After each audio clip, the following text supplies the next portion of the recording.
د لاس نه ونیومه او بیا یې راته هغه پنځه خبرې شروع کړې. لومبۍ خبره یې راته وکړله اتق المحارم.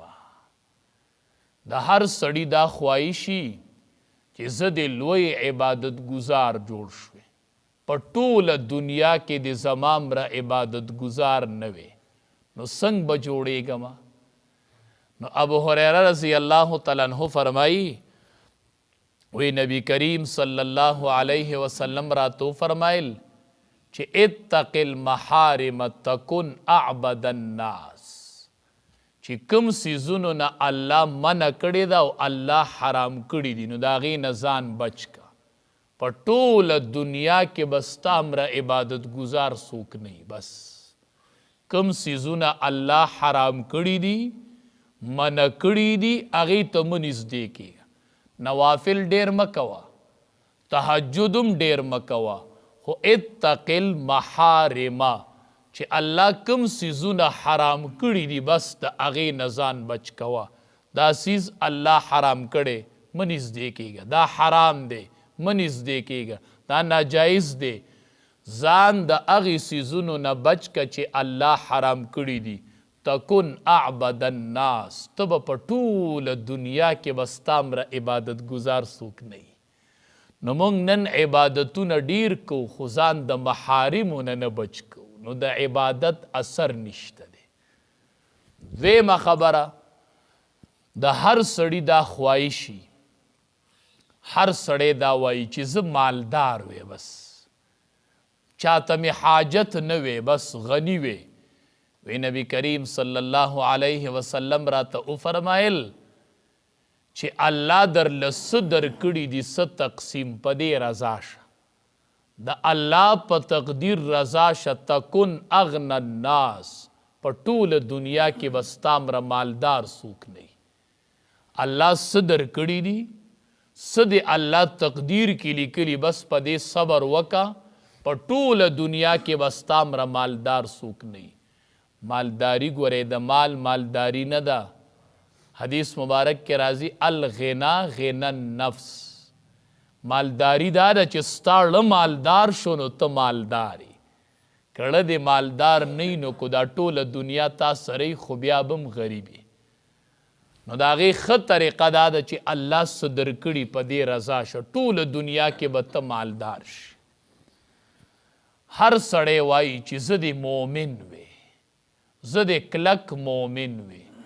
نبی کریم صلی الله علیه وسلم ورته درېمه خبره وکړله، وی د ګاونډي سره ښه سلوک کوه تکن مؤمنا، ته به مؤمن شي. اوس مونږ مؤمن کم ځای ګورو چې زه به څنګه مؤمن کېږم؟ وی د ګاونډي سره ښه سلوک کوه تکن مؤمنا، ته به کامل مؤمن شي چې کله ته د ګاونډي سره ښه سلوک. ګاونډي سره د سلوک ښه نه دی نو ته کامل مؤمن جوړېدی نشي. نبی علیہ السلام وی مؤمن به هله جوړېږي چې ته د ګاونډي سره ښه سلوک کوي. نن سبا د ګاونډي سره څه حال دی؟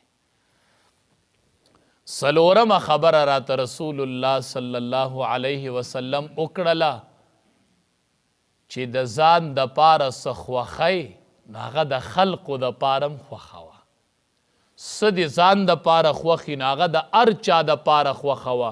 تکن مسلما، ته به صحیح مسلمان شي. نو صحیح مسلمانی دا ده چې ځان دپاره څه خوښی هغه د بل دپاره خوښ کړي، دا مسلمانی ده، دا صحیح اسلام دی او دا سړی مسلمان دی چې ځان دپاره څه خوښی هغه د بل دپاره خوښ کړي. ستا ځان دپاره څه خوښ دي نو دا د بل دپاره خوښوه. اوی پنځمه خبره راته رسول الله صلی الله علیه وسلم وکړله چې خانده ډیر مه، خندا ډیره مه کوه، ځکه ډیره خندا چې ده تومیت القلب، دا زړه مړه کوي، دا زړه مړه کوي. د ډیرې خندا نه ځان بچ کوه. دا ډیر خاندل چې دي دا د مخ رونق ختموي، دا زړه مړه کوي.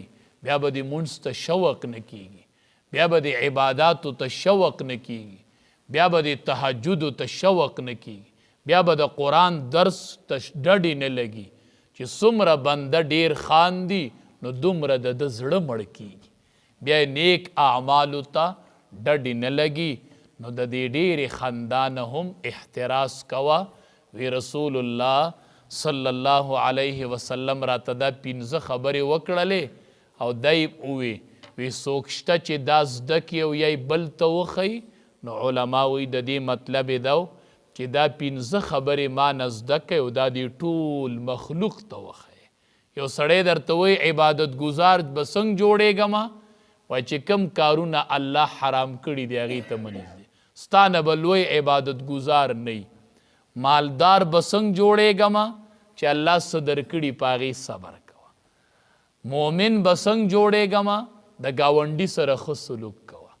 مسلمان به څنګه جوړېږم چې د ځان دپاره څه خوښئ هغه د مخلوق دپاره خوښوه.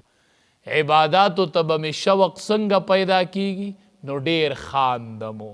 دا 15 خبرې وی نبی علیہ السلام مې لاس نیولی او دا 15 یې راته وښودلې نو دا د دین ټوله خلاصه ده.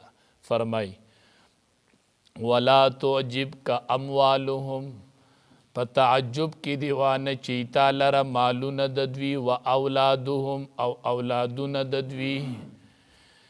انما یرید الله، بېشکه غواړي الله ان یعذب